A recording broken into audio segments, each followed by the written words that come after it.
Well, once this thing turns on. So how much experience do you guys have with exercising with time? Everybody, right? Most of you are from Oklahoma or Texas, or right? You've gone outside to exercise when it's hot outside, right? Maybe even yesterday. We're 40 feet our way towards that. What is your general impression of all? Harder. Okay, it's fun. Who said it was fun? Not fun. Okay. So why do you think it's more difficult? That's a rhetorical question. That's what we're going to try to get through today. Why is it more difficult? Right? You are not imagining this. This is a real, tried and true physiological phenomenon. Okay. After about a half an hour in the heat, okay, your VO2 max is lower. Okay? VO2 max is down. We can then go out here and be like, oh, well, somewhere along all of this, something has gone wrong. One of these things has changed and VO2 max goes down. That's 100% real and a thing that happens. Okay? So we're going to work through and try to get to that. We're then going to talk about how do we thermoregulate, like how does the body try to get rid of heat? Why is it dangerous in some of this heat? And then we'll talk a little bit about a thing called heat acclimatization, which is where the more you get out in the heat and do not even that intense, but do things in the heat, you will evoke some adaptations that will actually make you better able to exercise in the heat. And in some ways, you can use heat acclimatization to, if you then go and exercise in what we call a thermoneutral and not so hot environment, some of the adaptations to acclimatization might be able to raise your VO2 max in the thermoneutral. Okay, so some interesting stuff there. Okay, so let us begin with talking about body temperature regulation. So what we're going to get through is how do we regulate temperature, what happens when you start to exercise in the heat, what happens from a heart rate, stroke volume, cardiac output, VO2 standpoint, also what happens with the heat regulation standpoint during exercise. Okay. Much like blood glucose, and I've tried to organize this in the same way, the body wants to maintain a consistent internal temperature in a very narrow range. Okay. If you get too cold, you die. If you get too hot, you die. Okay. Before you die, you have a fever or whatever. We're gonna get in there. The normal range of body temperatures, okay, normal is from about 36 to almost 38 degrees Celsius, which is going to equate to about 47 to 100 degrees Fahrenheit. Okay, all of you have, and we would call these things, and we'll get into this later, but we'll call these measures of core body temperature. This is not skin temperature, it's core temperature. Right? We'll talk about how we measure core temperature later on. Discuss my terrible experiences. Okay, but every one of you has a different core body temperature, slightly different. We say 98.6 is normal. You can take your temperature. Once you have a kid, you can take it like every other freaking day. You're going to have a sniffle. Everybody's is a little bit different. Okay, this is kind of the normal, quote unquote, healthy range. You guys will see. During exercise, when it's hot outside, you guys may get to 39 or 40 degrees Celsius, which is going to, right, equate to, 103, maybe even 104, somewhere in that range. If it gets over 40 degrees Celsius, then we can start to really get into the dangers. The brain, we're going to evoke some central fatigue when we start to get that place, but we can push through some of that. And if we do, if it reaches 41 or 42 degrees of core body temperature, then you're really, really going to be potentially in some trouble. Okay. Okay. So where does heat come from? Well, generally it comes from two places. Okay. It comes from heat production from metabolism, which we've already talked about, right? You're making energy aerobically, you release a huge amount of heat. You don't normally think about that, but that's why we are, quote unquote, warm-blooded animals, right? We have all of this extra heat production from there. And then there's environmental heat, okay? Environmental heat. Depending upon what your core body temperature is, you may gain or lose heat from the room around you. When your environment is warmer than you are, you will gain heat from the environment. When the environment is cooler than you are, you will lose heat to the environment. Okay? So we're going to gain heat from here, and then you're going to have these methods of heat loss, which are going to be radiation, conduction, convection, and evaporation. So whatever your core body temperature is right now is the sort of net balance between air temp, gain or loss, metabolic heat, gain or loss, right? And kind of how all of these things balance, right? So if we do something where we exercise, metabolic heat goes up, that can theoretically raise our core body temperature. We go out into a hot environment, we may gain extra heat from the environment. That may raise our core body. And then we have our ways of losing that are going to be over here. So some things may actually affect these and make it more or less able for us to lose heat in that way. And that can tip our kind of heat loss and gain balance away. Okay? Okay. So let's talk about modes of heat transfer. Everyone, take your right hand and put it on your left forearm. Okay? What does it feel like? Warm? Cold? Okay? Do this. Do Mr. Miyagi. All right, now grab your forearm. Feel a little warmer? You are conducting heat from your hand into your forearm, right? Or if your forearm is warmer than your hand when you first started, then you were conducting heat the other way. Conduction is direct molecular contact with an object, okay? I am hot, I put an ice cube on and it feels cold. I am losing heat to the ice cube. Now we're going to do convection, okay? This made way more sense when I lived in the South. But we are now going to do the very typical Gone with the Wind. Oh, Lord, I've got the vapors, right? You say like you're a Southern person too. Oh, Lord, right? But fan yourself like this, okay? You're swooning. Okay? We do this. You're moving air when you fan yourself. You're moving air by your body. And as the air moves, that's going to pull, okay? That movement's going to pull some heat away. That's called convection. Okay? That's called convection. Radiation is transfer of heat from infrared rays. This is always occurring, even if you don't feel it or know about it in here. You are all giving off radiation. Okay? You're all giving off radiation. We're gaining some level of radiation when we go outside and reduce it. You ever stand, right, like on a blacktop in a parking lot, right, in Dallas when it's been 105 for like a month straight? You can just feel the heat. Some of that's radiation. We lose about 60% of our excess heat via radiation. You're just giving it off. Okay. Then evaporation is what we tend to lose most of it during exercise. This is kind of the most important way that we lose heat. The loss of sort of water getting turned into water.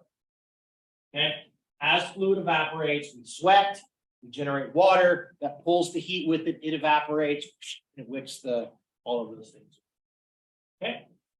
When body temperature goes up, we call that hyperthermia. When you have a fever, you have hyperthermia. Okay. Hypothermia is a decrease in body temperature. Generally, we say it's a decrease below normal resting core body temperatures. Okay. And heat tends to move from the core or the inside of your body out. Okay. And that's going to become also important if you think about when you're cold and you kind of hold yourself and shiver and do things. We try to warm and keep things in the core a little bit warmer from that particular way. Okay. Okay. So let's talk about evaporation in a little bit more so. Okay. So about 80% of heat loss during exercise is from evaporation. Okay? Only about 80%, or only 80, gosh, 80%. At rest, it's only about 20%. Okay. I know you all may not realize this, but some of you might.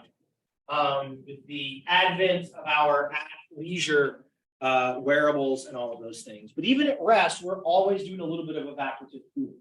Right? You're always sweating a little bit, even if you don't know it. Okay? Abby looks concerned. She's like, oh God, on all of those kinds of things. Okay. That kind of stuff when we're unaware is called insensible water loss. Okay. You sweat and it basically evaporates before it ever has a chance to actually beat up on you or anything. We get some of that from our lungs and through breathing and a lot through skin and everything else. Okay. We're constantly removing about 10% of the heat from our body via this insensible water loss. Okay. We'll see what happens as we move along if we make it to where stuff can't evaporate. Okay. So this just is trying to show, right, sort of conduction, where we're actually going to touch things, where there's evaporation, where radiation is just sort of leaving and going off into the ether, or convection, trying to show all of that there. I guess I should point out, and I'm sure you guys did this in human phys, that, right, we have sweat glands, sort of, they tend to be in our skin, in the epidermal layer. Sometimes they're around hair follicles, sometimes they're not, but they do tend to be in close proximity to capillaries and things like this. And so we have these little glands that are going to make the sweat and they're going to drive it up. When we increase skin blood flow, that's actually going to sort of, when core body temperature goes up, that's going to stimulate sweating. We'll talk about how we get to that in a few slides. Okay. All right. So this is important at rest to an extent. It's really, really important during exercise. Okay. Yesterday was a good example of this. It was not super hot yesterday. It was very humid. Right? It was very, very humid. And so because we lose about 80% of the heat during exercise via evaporation, we have to pay attention to atmospheric humidity when we're going to be exercising. Okay. So humidity is the amount of water, or really it's water vapor, that is going to be in the air. Okay. Humidity plays a dramatic role in our perception of thermal stress. Okay. When it's very, very humid, you may sweat just as much, but you get less evaporation of that sweat. And sweat evaporates less. When we evaporate, water goes from higher concentrations to lower concentrations. When there's lots of humidity, there's lots of water and water vapor in the air. So that concentration gradient from the water on my skin to the air becomes very small, so it doesn't want to evaporate off of it. Okay? And so in that way, in a lot of instances, evaporative cooling is not very dependent upon actual temperature. It's not about how hot it is out. It's about what is the gradient of sort of water vapor density in the air versus what's on your skin. Okay. You can go, if anybody's ever been, like you go to the desert or someplace where it's really hot, it's really hot, but it's really dry. You sweat a bunch, but you never sense it. It doesn't feel as hot as it does when it's 90 in Oklahoma and there's 85% humidity.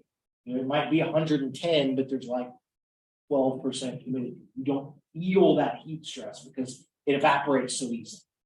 Okay. So humidity is really, really important.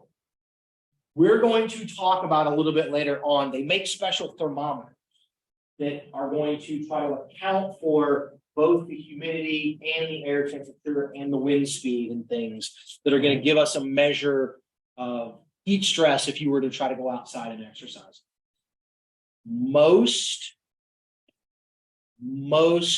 junior high, high school, and collegiate sports teams now have these things. It's called the wet bulb thermometer, and they can actually test on certain days. As you guys will see, days like yesterday tend to be the ones where actually we see more heat illness, days when it's kind of moderately warm but very humid, than on days when it's super, super, super hot, because you don't think it's that bad when you go through it. Okay, so if you look at any of the research on assessing body temperature to try to understand heat stress, you'll see that we measure temperature in a lot of different ways. Okay, several of these, okay, are ways that you all typically, if you think you have a fever, that you take the temperature, right? You might take a tympanic temp, put the thing in your ear. It's probably really sort of run up. We should also talk about, you need to add whatever they do on the forehead now. That one, right? With COVID and everything, remember you guys had to like get a temperature review, they let you go in certain places. A very good early prediction before you had any symptoms and things. So tympanic temperature is ear temp. Oral temperatures are actually more accurate in that way. And somebody saw our underarm temperatures. I'm going to try to get a 4-year-old to let you put a thermometer in her mouth or under her arm. Doesn't go very well, at least with our 4-year-old, on those kinds of things. And then these are estimates of core body temperature, but if we really, really want to get a measure of your core body temperature to understand heat stress, we need an esophageal or a rectal temperature. Okay. Now, any of you guys have dogs? Somebody have a pet? Any of you guys ever had to try to either have them at the vet or do it yourself, take a rectal temperature on your dog to see if they were sick or not? Right? We've done that multiple times. We use it and we just throw the thermometer away. But when you put it in a Ziploc baggie, try and do the same things. You know, there's all kinds of things. But rectal temp is a much more accurate estimate. Sometimes they used to do it in kids too. They'll take a rectal temp if you can't do things. A more accurate estimate of how, like, what your core body temperature is. I think I told you guys with the esophageal temperature, you run a thermal probe up your nose, down, so up the nose, down through the back of your throat, and it sits sort of right at the top of your esophagus. It is unbearably uncomfortable. Okay? But it gets us a pretty reasonable estimate of core body temperature. And then skin temps tend to be lower than everything else. Usually a degree or two lower, because we get convection on the skin, we get radiation on the skin, we get evaporation on the skin, so we're losing temperature. And so I think I told you guys before that one of the labs that was in our department when I was a grad student at Georgia, they studied thermal regulation and heat stress, fluid replacement, and a bunch of stuff. And they would measure skin temperature in conjunction with some measure of core body temperature. And would do all of this to try to convince people, like, is there some skin temp way we can measure this? You can put a patch on and measure skin temperature and kind of get an idea, like, what's the conversion? I think I also mentioned the other day that now they make pills. It's a little bit easier. You can take a pill, right? They're expensive, but you can take a pill and it sits in your stomach. You can walk around with a watch or an app or your phone or something, and it has like a little like Bluetooth out, and you can do what somebody's core body temperature is from all of it. If you're lucky, you might get like 2 days worth of stuff out of it, about 24 hours or so, transit through our digestive system. So this is how we're going to measure it.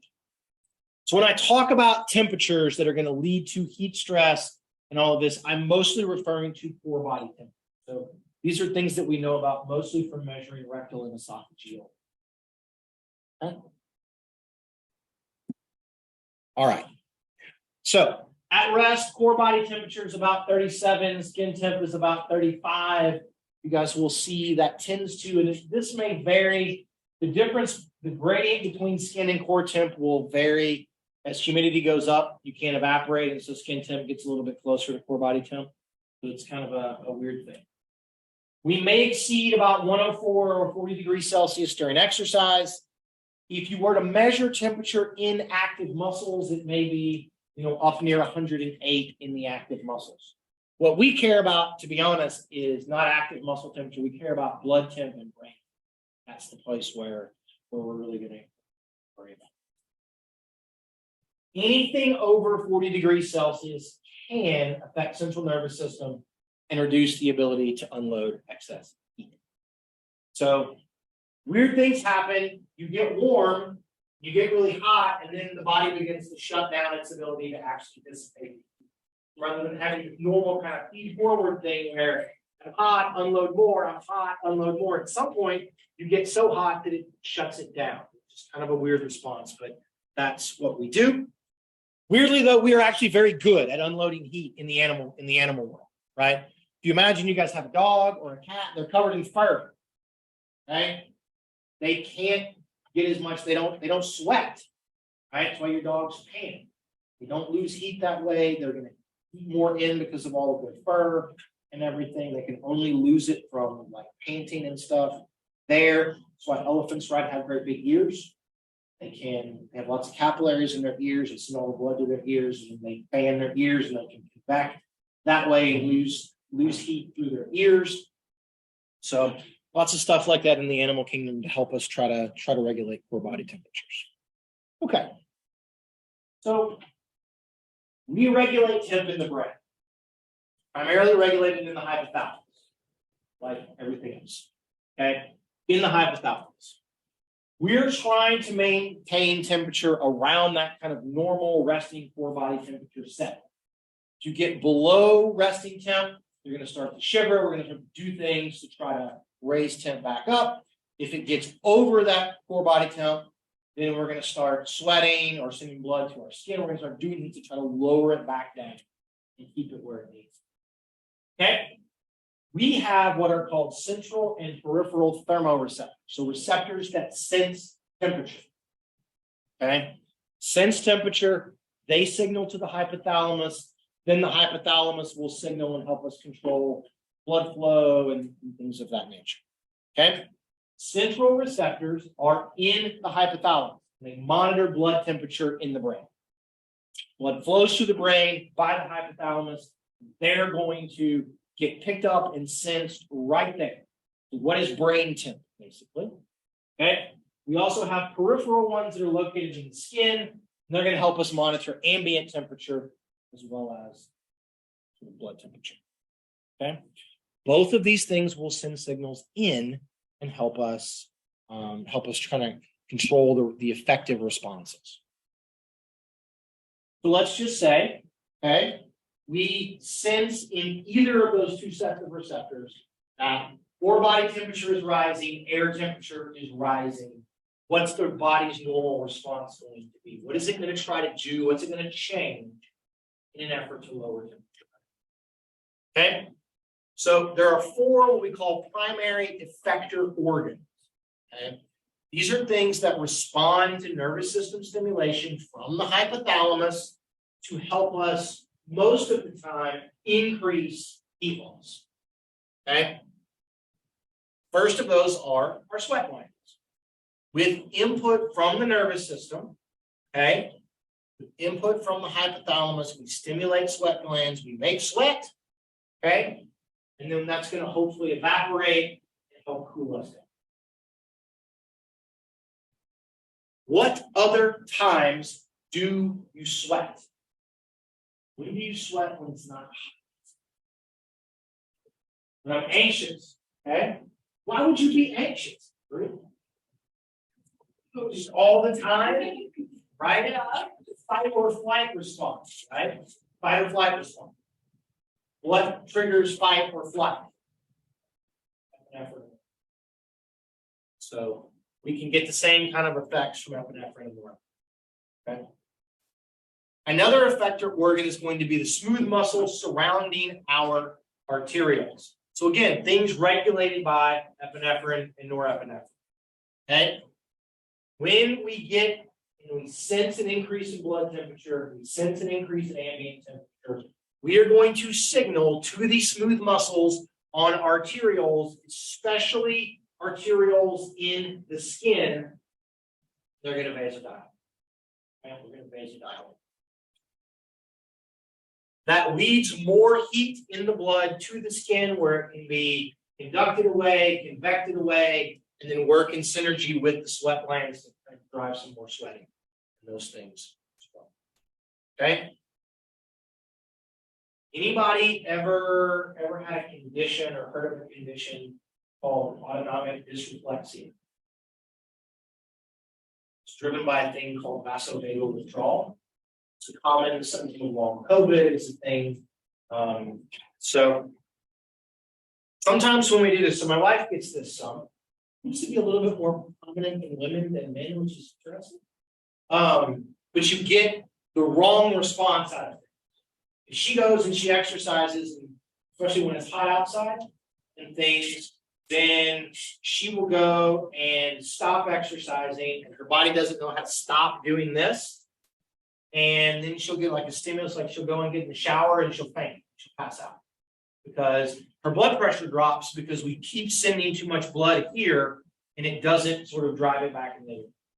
We got to be careful about some of these things. The other thing that you guys will see, this is what makes exercising is the normal response is send blood to the skin. That's good, helps us dissipate heat. However, even when it's really hot outside, you're really motivated to exercise very, very intensely for a good period of time, you can actually convince, I'll put that in air quotes, convince the system that I need the blood that's going to my skin to go to my muscles. I need the blood going to my skin to go to my heart. So you stop, you can sort of overcome this, stop sending it to our skin, send some of that skin blood flow to the muscles so I can keep working and maintain VO2. Then it doesn't go to the skin, so then you overheat, right? You have to be really motivated and really want to do stuff, but this is one of the things where we can get ourselves. Okay. When we get cold, we send signals from the hypothalamus to skeletal muscle to make you shiver, involuntarily shiver, try to gain heat. And then we will also sort of send things to our endocrine glands, okay? Release some hormones to increase metabolic rate and thus increase heat production. Epi, norepinephrine, thyroid hormones, those things. So the big things when we think about heat stress during exercise are going to be sweating and vasodilation of the skin. Okay? Those are our two big things. And one of the consequences, though, of those two things happening is that it's going to make our VO2 max go down. Okay? So that kind of walks us through this. So we sweat. The fluid for sweat oftentimes comes out of our plasma. We need to send blood flow to the skin. So there's blood flow that can't go someplace else. So blood and where it's going, part of the cardiovascular. So the primary system that seems to change and alter its function during exercise in the heat is going to be the cardiovascular system. Okay? So it kind of works like this. You exercise, body temp goes up. And the cardiovascular system is one of the ones that plays the biggest role in the dissipation of all of that. We're going to start shunting some blood away from muscle to the skin to help cool ourselves off. That creates this competition where neither gets as much as it might need. Okay? Early on, we're okay because you've got enough that you can go to muscle and you can go to the skin. But as we sweat and we begin to lose plasma volume and things and blood volume falls, we're going to have some other sorts of problems. So, what changes in the cardiovascular system during exercise? Well, over time, stroke volume falls. Stroke volume falls because preload falls. Preload falls because blood volume. Just like our response to training was, that we train, we get more blood volume, which makes preload go up. That's good. We get greater venous return. That makes stroke volume go up. During a bout of exercise, you start in the heat, your stroke volume is normal. As you begin to sweat and lose plasma volume through evaporation, blood volume falls, stroke volume falls. Okay? There's a decreased ventricular filling. Because stroke volume falls, if I need the same cardiac output to run at the same rate, if stroke volume falls, what has to happen to heart rate to maintain cardiac output? Heart rate. The most general observable response to exercise in the heat is that your heart rate is higher than it normally is. Okay, same work rate. I should have put this on here, and I apologize, but this phenomenon, okay, we sweat, stroke volume begins to decline, so heart rate must increase in order to maintain cardiac output. This is called cardiovascular drift.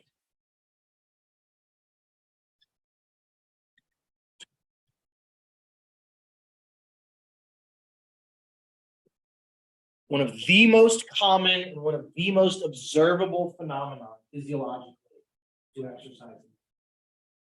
Heart rate's drifting up, stroke volume's drifting down. So what happens if my heart rate is artificially elevated and my stroke volume is artificially lower? That makes my VO2 max. So When you exercise in the heat, the reason it feels worse is because it is more intense. Your VO2 max has fallen. So you've gone from being a person that's 40 mLs per kg per minute to 35. Right? And so everything feels 10% worse, 15% worse. That's what's going on. Okay? And that's called cardiovascular drift. Okay. So, what are some other responses in the midst of all this? I find some of this stuff to be really, really crazy. When ambient temperature exceeds skin temperature, evaporation becomes the most important method here. Okay? So when it's really, really hot outside, this is our best way to get rid of heat. Conduction, convection, and radiation actually then begin to leach the heat gain. So on days when it's 100 degrees out and you go outside, you basically are only going to gain heat from radiation and convection and conduction. So evaporation is all that we've got. Okay? So hypothalamus increases sweating. You can sweat about 1 liter per square meter of body space or body surface area per hour. Okay? About 1 liter of that per meter of body surface area per hour. We will talk in a few slides or maybe tomorrow that people that have disproportionately high body weight to surface area ratio, think sumo wrestlers, think offensive linemen or defensive linemen, football. Okay. They actually have less surface area compared to what they weigh than people that are a little bit, they're a little bit leaner in some ways. They're at a greater risk because they don't have enough surface area to be able to sweat. You may lose 2 to 3% of your body weight per hour via sweat. Anybody ever track this? And do y'all track it at all when you work out? No, y'all don't like weigh when you start, weigh when you're done, right? If you get a nude body weight or close to nude body weight with those kinds of things, you can see how much weight you've lost, and we can use that in some ways to estimate then about how much you sweated, which can then tell us about how much you need to drink afterwards and store sort of those that water. Okay, blood volume drops. We may lose minerals and electrolytes. You lose salt when you sweat as well. And then one of the things that also happens, it's even more pronounced when exercise occurs in the heat, is we get a greater release of aldosterone and antidiuretic hormone. And we're going to start trying to make and absorb water. Okay. After you've exercised in the heat, if you haven't drank a whole bunch while you're doing it, next time you go to urinate, it will likely be more yellow. Otherwise, because you're trying to hold on to as much of that water. Make as little urine, you're going to concentrate your urine as much as you can. Okay. Now, this increase in aldosterone and ADH can lead to one of our adaptations, okay, that we see with exercise and the heat, or just being in the heat in general, is that if these are elevated chronically, then you're going to hold on to more water. We will actually see an expansion. Your blood volume will go up, plasma volume will increase in an effort to give you more water to be able to sweat out and have better thermal regulation. Okay. Air temp alone is on Mackert index of the total physiological stress imposed when it's hot outside. We must know air temp, humidity, wind or air velocity, and then the amount of thermal radiation, like is there cloud cover, what sort of ground are you on? Anybody ever been on an AstroTurf, like football field or soccer field or baseball or softball field, when it's really hot? Those things just, they radiate all of that stuff off to a much greater extent than grass does, although to be really honest, some of my worst memories in the world are of 2-a-day football practices. When you can just, like it's the morning, you can just feel the heat and like the evaporation of the dew off of the grass. Again, I'm like, who cares about that? That's a me problem, not anybody else, but anyway, just moves. So, there is a special thermometer designed to account for all of it, okay? And it's called a wet bulb globe or a wet bulb globe thermometer. And it's going to have basically a thermometer here that's placed above a little thing of water that's measuring basically as stuff evaporates, what's the temp there. We've got a thing that's going to measure airspeed. We're going to have a thermometer for regular air temperature. We have a thermometer inside this globe, which is going to help us measure conductive and radiative heat. And it puts all of these things together, does some calculations, and it gives us sort of an estimate of what the particular heat stress is going to be. And what is the effective outside temperature on that particular day. When I was in high school, we had a kid that was in junior high that had a heat stroke and died during 2 days, 1 year. His parents did not end up suing the school and everybody, but then they put all of these things in like immediately. We had to get a check before practice every day to make sure that everything was going to be all right, and all of this and a whole bunch of other things. We know a lot more about these kinds of things now than we used to. So hopefully, right, a lot of this kind of stuff goes on now. Okay, so that just shows you guys how we do this. I'm not going to give you guys something and say, hey, know this equation, plug it into this equation, or anything else. I just want you to see basically how it's accounting for those things. The evaporative cooling portion is about 70%. Right. So this just shows us the extent to which humidity plays a big role in driving whatever the heat stress on the day is going to be. Okay. So let's talk about sweating. Okay. I'm sure something that everybody really wants to know. Okay. If a person expended 10 kcals per minute during exercise, 10 kcals, okay, 10 kcals per minute, 100 calories basically to go a mile. So 10 kcals per minute, you need to get to 100. That's a 10-minute mile pace. Most of you could probably run a mile at about a 10-minute mile pace. Okay. If you were not able to lose any heat whatsoever, in an hour you would have raised your core body temperature at rate. Okay, an hour of 10-minute per mile pace exercise, you've raised your core body temperature almost 8 degrees. Okay, you would cook yourself in about 40 minutes. You'd be dead. So this shows you, I hope, we make a lot of heat when we exercise. When we exercise at higher intensity, we make a lot more. So our ability to dissipate heat is really, really freaking important. And remember, during exercise, it's sweating and evaporation that are the primary. Okay. So if most people have a resting core body temperature of normal of about 37 degrees Celsius, at about 37.3, most people will begin to sweat. Okay. That's all I got to do. Raise your core body temperature just that much, just about 0.3 degrees centigrade, and we can get you to sweat. As you all will see, it will probably be tomorrow. Once you become acclimatized to the heat, one of the big things is you don't sweat at 37.3, you sweat at 37.1. You sweat earlier. Okay? Okay. As core temp goes up, it's going to go up in relation to VO2 max. That should make sense, right? As exercise intensity increases, then the amount of heat that we're making through aerobic metabolism also going to go up. So, right, walking, your core body temperature is not going to go up as much as it would as if you were jogging, or if you were jogging very fast, it should go up even. Okay? It is independent of ambient temperature, but is dependent upon your work rate. It's all about metabolism. Okay? It's all about metabolism. So here are some old data from a slide that I stole from my old department chair, but some data from 1976. It's just, this is rectal core body temperature against sort of your relative percentages of a person's VO2 max. Okay?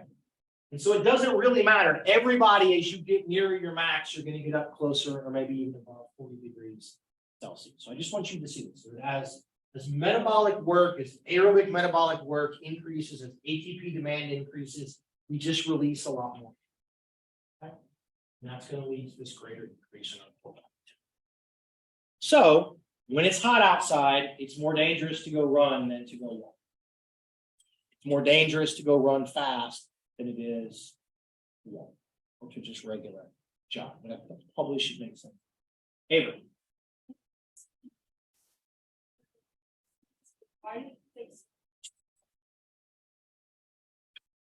Like rate, like make more sweat. I don't know, I feel like I don't sweat. Okay. So we'll talk about this, we can do a little bit now or tomorrow. So one of the adaptive responses being to expand your blood volume, you sweat at a lower core body. You start sweating sooner in effort to dissipate heat sooner and not let it build up. Everybody has their own unique sweat rate. You would equate to sort of in a given amount of time how much sweat will be produced. Some people just sweat more. Others, some of it is related to sort of body surface area and those kinds of things. If I remember correctly, there's not a lot of evidence that heat acclimatization alters your sweat rate. You just sweat sooner. So I don't know a whole lot about what goes into controlling the rates.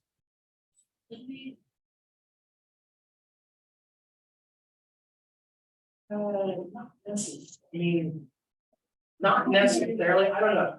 I can send a couple of emails and get an answer to this. Or we can just ask ChatGPT. The answer to all of that. The answer to all of that would be so.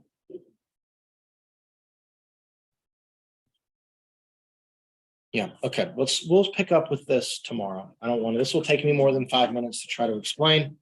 So we'll stop here, guys.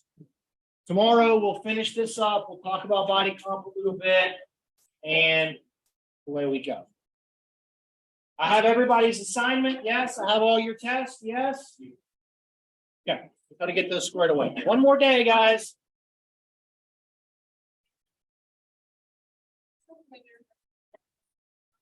So